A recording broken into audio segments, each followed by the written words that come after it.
Hello बच्चों, आज चालू करते हैं क्लास 12 का बायोलॉजी का चैप्टर नंबर 3, जिसका नाम है मानव जनन। सबसे पहले हमको समझना है कि मानव जो है किस प्रकार का जनन करता है। तो मानव जो है सेक्सुअल रिप्रोडक्शन करता है, यानी लैंगिक जनन करता है। आज उसके बारे में समझते हैं। मानव जो है मानव लैंगिक जनन करता है। मानव लैंगिक जनन करता है।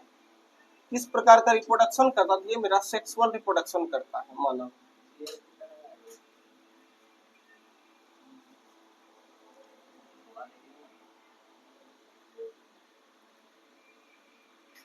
सेक्सुअल रिप्रोडक्शन करता है। अब सेक्सुअल रिप्रोडक्शन किसे कहते हैं? अगर क्वेश्चन पूछा जाए कि सेक्सुअल रिप्रोडक्शन यानी लैंगिक जनन किसे कहते हैं, तो वह जनन की वह प्रक्रिया जिसमें कोई जीव, कोई विपरीत जीव आप जनन की क्रिया में भाग लेता है। इसमें जो जनन की क्रिया में कोई दो विपरीत जीव भाग लेता है। एक मिनट पॉज करना। मानव जो है सेक्सुअल रिप्रोडक्शन करता है। सेक्सुअल रिप्रोडक्शन करने का मतलब है मानव लैंगिक जनन करता है। लैंगिक जनन करता है। अब देखो लैंगिक जनन में वो होता क्या है? जनन की वह प्रक्रिया जिसमें कोई विपरीत जीव आपस में भाग लेकर एक नया संतति का उत्पन्न करता है, तो उस प्रक्रिया को लैंगिक जनन कहा जाता है। लैंगिक जनन करता है। आज हमको चैप्टर नंबर 3 में मानव जनन में हमको उसी के बारे में हमको पढ़ना है। सबसे पहले समझना है कि मानव जो लैंगिक जनन करता है इसका कुछ चरण है। अब उस चरण के बारे में समझते हैं। तो हेडिंग लगाना है, साथ हेडिंग लगाते चलना। हेडिंग लगाना है मानव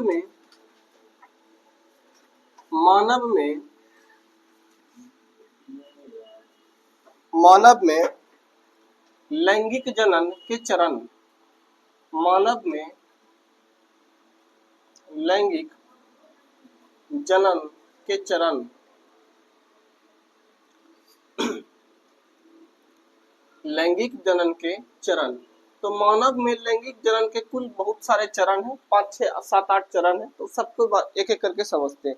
तो पहला चरण का नाम है, देखिए, युग्म जनन। युग्मक जनन। युग्मक जनन।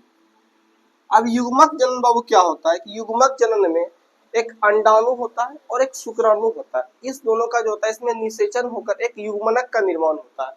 इसमें क्या होता है? इसमें दो होता है। एक होता है अंड जनन और होता है शुक्राणु जनन। इसमें दो होता है। एक होता है मेरा अंड जनन, अंड जनन, अंड जनन, और दूसरा होता है बाबू शुक्राणु जनन। शुक्राणु जनन। शुक्राणु जनन पहला हेडिंग है। अब उसके बाद दूसरा पॉइंट है, दूसरा चरण है वीर्य सेचन। दूसरा क्या है? वीर्य सेचन। वीर्य सेचन। तीसरा पॉइंट है युग्मकों का संलयन। तीसरा क्या है? युग्मकों का संलयन। युग्मकों का संलयन। उसके बाद चौथा पॉइंट है जायगोट का निर्माण। जायगोट का निर्माण।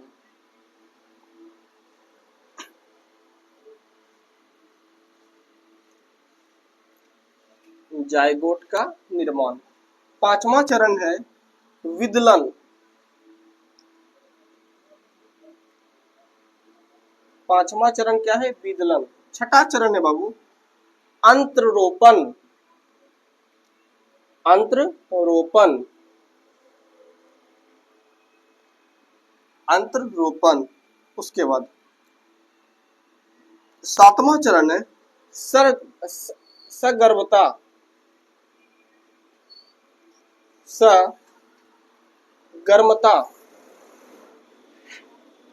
सगर्मता। आठवां चरण है गर्भावधि। गर्भावधि।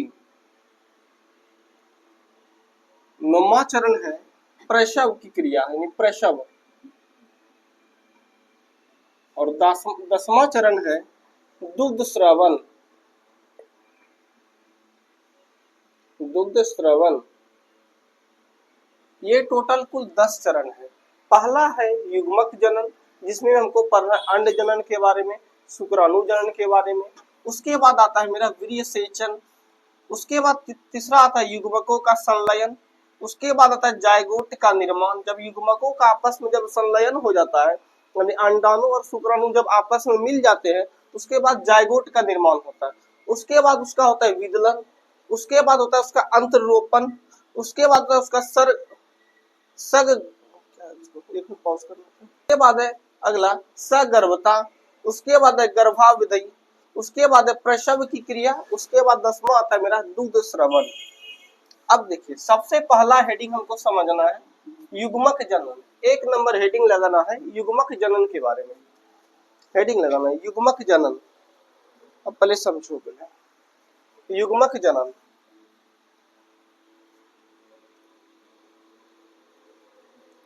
युग्मक जनन,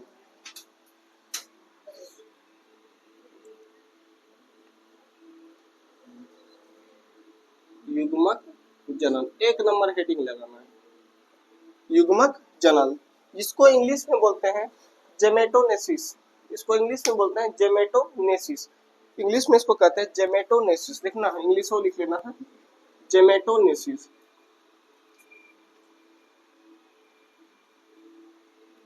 जेमेटोजेनेसिस।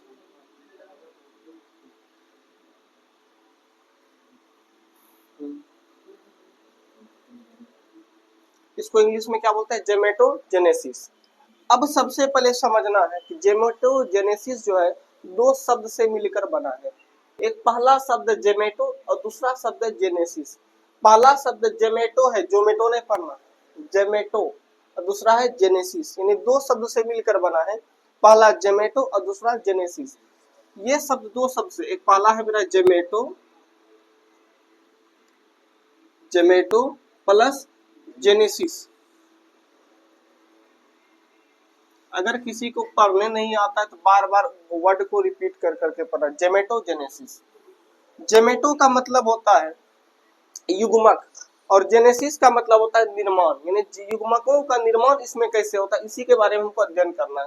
यानी जेमेटो का मतलब होता है युग्मक और जेनेसिस का मतलब होता है निर्माण, यानी युग्मकों का जो निर्माण है कैसे होता है, किस प्रक्रिया के द्वारा होता है, क्या होता है, उसी को पढ़ना है।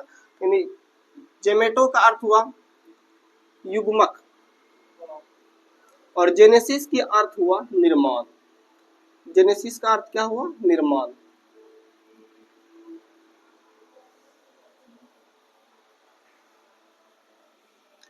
तो क्या, अब युग्मक जनन किसे कहते हैं? युग्मकों के निर्माण की विधि को लिखना है। युग्मकों के निर्माण की विधि को युग्मक जनन कहा जाता है, जेनेटोजेनेसिस कहा जाता है। युग्मकों के निर्माण की विधि को क्या कहता है? जेमेटोजेनेसिस यानी युग्मक जनन कहा जाता है। लिखेंगे परिभाषा, हेडिंग लगाएंगे परिभाषा। परिभाषा सबसे पहले समझना है इसका परिभाषा, युग्मक जनन किसे कहते हैं? युग्मकों के निर्माण की विधि को जेनेटोजेनेसिस यानी युग्मक जनन कहा जाता है। लिखेंगे युग्मकों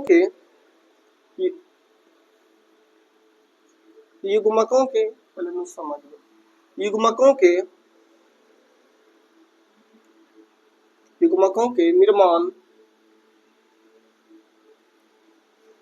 निर्माण की प्रक्रिया को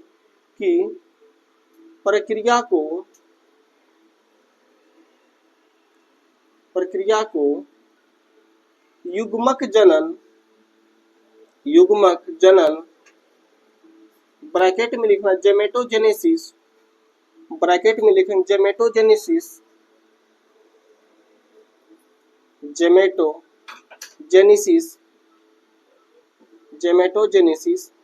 कहा जाता है। सबसे पहले हमको समझना था कि युग्मक जनन किसको बोलता है। युग्मक जनन को इंग्लिश में बोलता है जेमेटोजेनेसिस, जहां पर जेमेटो का अर्थ हुआ युग्मक और जेनेसिस का अर्थ हुआ निर्माण। यानी इसका डिफिनेशन क्या लिखेंगे? युग्मकों के निर्माण की प्रक्रिया को युग्मक जनन या गेमेटोजेनेसिस कहा जाता है। डिफिनेशन लिखना है। यह जो क्रिया होता है, यह क्रिया में निषेचन पूर्व घटना है। यह क्रिया जो है निषेचन पूर्व घटना है। तो नोट में लिखेंगे यह क्रिया यह क्रिया यह क्रिया निषेचन पूर्व घटना है। निषेचन पूर्व घटना है। निषेचन पूर्व घटना है। चलिए, अब अगर यहाँ तक कोई दिक्कत नहीं है तो अब आगे बढ़ते हैं। बोलेंगे युग्मक मेरा दो प्रकार का होता है, एक होता है शुक्राणु, एक होता है अंडाणु। तो सबसे पहले जो शुक्राणु है कुछ इस प्रकार का रहता है। शुक्राणु जो ये मेरा नर युग्मक है, ये मेरा क्या है? नर युग्मक है। अरे नो बोलने नहीं बोले हैं। जो मेरा क्या है? नर युग्मक है। तो नर युग्मक यानी शुक्राणु बनाने की प्रक्रिया को शुक्राणु जनन कहा जाता है। नर युग्मक जिसको क्या बोलता है? शुक्राणु बनाने की प्रक्रिया को शुक्र जनन कहा जाता है। हेडिंग लगाएंगे शुक्र जनन। शुक्र जनन, तो शुक्र जनन किसको बोलता है? शुक्र जनन किसको बोलता है? तो लिखेंगे शुक्राणु। शुक्राणु एक प्रकार का क्या? नर युग्मक है। शुक्राणु इस तरफ आ रहा है ना, कट नहीं रहा है। शुक्राणु ब्रैकेट में लिखेंगे नर युग्मक। नर युग्मक, नर युग्मक बनाने की प्रक्रिया को बनाने की प्रक्रिया को नर युग्मक बनाने की प्रक्रिया को शुक्र जनन कहा जाता है। शुक्र जनन कहा जाता है। शुक्र जनन कहा जाता है। तो पहला मेरा टॉपिक था, अगला टॉपिक था मेरा शुक्र जनन। तो शुक्र जनन किसको बोलता है? तो शुक्राणु यानी नर युग्मक बनाने की प्रक्रिया को क्या कहता है? शुक्र जनन। अब है मेरा एक अंडाणु, ये है मेरा अंडाणु। अंडाणु ये एक प्रकार का मादा युग्मक है। अंडाणु जो है मेरा ये क्या है? मादा युग्मक है। ये मेरा मादा युग्मक है। मादा युग्मक है। अब लिखेंगे जब अंडाणु जब बनता है तो उस प्रोसेस को बोला जाता है अंड जनन। उसको क्या कहते हैं? अंड जनन। तो हेडिंग लगाना है अंड जनन।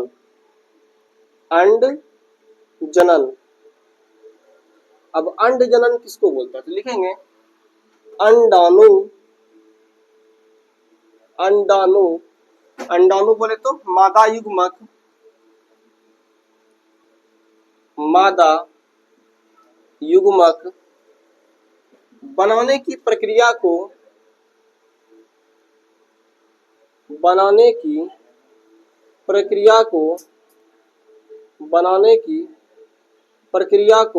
क्या कहा जाता है? अंड जनन कहा जाता है। बनाने की प्रक्रिया को अंड जनन कहा जाता है। अब हमको समझना था शुक्र जनन। तो शुक्र जनन क्या होता है? शुक्राणु यानी बोले तो नर युग्मक बनाने की प्रक्रिया को क्या कहता है? शुक्र जनन। ये जो शुक्राणु जो ये मेरा बनता है, इस प्रोसेस को क्या बोलते हैं? शुक्राणु बनाने की प्रक्रिया को शुक्र जनन कहा जाता है। उसके बाद मादा युग्मक, अंडाणु जो एक प्रकार क्या है? मेरा मादा युग्मक है। तो यहाँ ये अंडाणु है। अंडाणु तो अंडाणु तो अंड जनन किसको बोलता है? अंडाणु यदि मादा युग्मक को बनाने की प्रक्रिया को क्या कहता है? अंड जनन कहा जाता है। अब अगला हेडिंग है मेरा वीर्य सेचन। आप देखिए वीर्य सेचन क्या होता है? वीर्य सेचन क्या होता है? वीर्य के द्वारा शुक्राणुओं को मादा के जनन अंग में पहुंचाने की प्रवेश कराने की प्रक्रिया को क्या कहता है? वीर्य सेचन कहा जाता है। अगला हेडिंग लगाना है वीर्य सेचन, 2 नंबर। वीर्य सेचन। वीर्य सेचन लिखेंगे, इसका डिफिनेशन लिखेंगे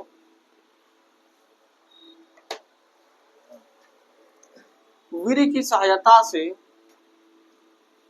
वीर्य की सहायता से, वीर्य की सहायता से नर युग्मक, नर युग्मक, वीर्य की सहायता से नर युग्मक यानी शुक्राणुओं को,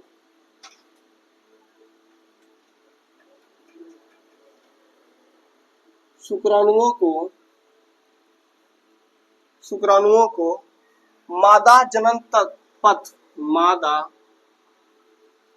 जनन पथ, मादा जनन पथ में प्रवेश कराने की प्रक्रिया, में प्रवेश कराने की प्रक्रिया, प्रवेश कराने की प्रक्रिया की प्रक्रिया को क्या कहा जाता है? वीर्य सेचन कहा जाता है, वीर्य सेचन कहा जाता है, वीर्य सेचन कहा जाता है, वीर्य सेचन कहा जाता है। क्या लिखा हुआ है? वीर्य की सहायता से नर युग्मक यानी वीर्य की सहायता से जो नर युग्मक जो हम लोग का बॉडी में बनता है, मेल का बॉडी में जो बनता है शुक्राणु को मादा जनन पथ में प्रवेश कराने की प्रक्रिया को क्या कहा जाता है? वीर्य सेचन कहा जाता है। अब वीर्य सेचन के बाद एक टॉपिक आता है युग्मकों का संलयन। अब अगला हेडिंग है युग्मकों का संलयन। जब नर युग्मक और मादा युग्मक आपस में मिलकर एक निषेचन करते हैं तो उस प्रक्रिया को युग्मकों का संलयन कहा जाता है।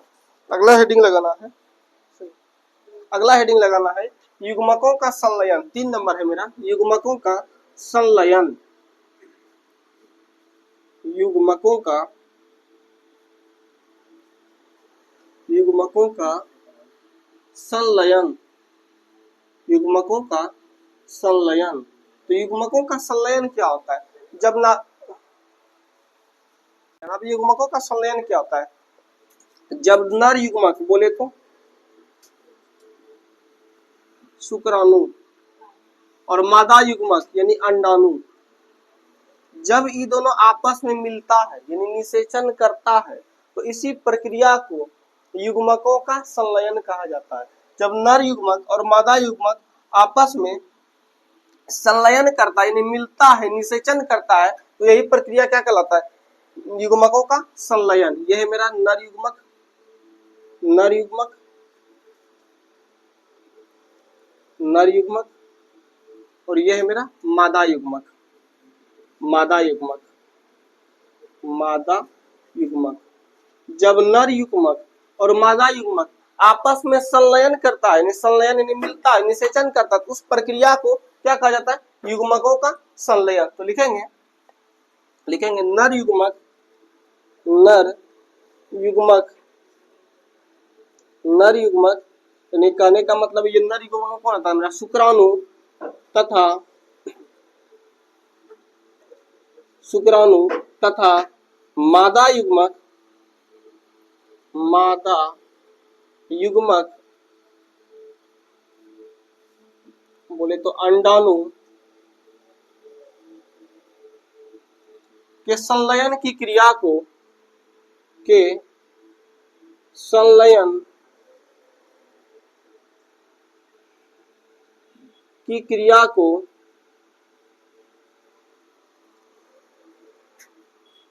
को युग्मकों का संलयन कहा जाता है, युग्मकों का संलयन कहा जाता है।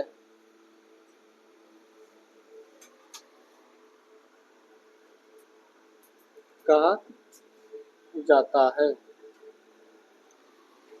नर युग्मक यानी शुक्राणु, मादा युग्मक यानी अंडाणु के संलयन की क्रिया को युग्मकों का क्या कहा जाता है? संलयन कहा जाता है। चलिए यहाँ तक नोट किया, नेक्स्ट क्लास में आगे बढ़ेंगे।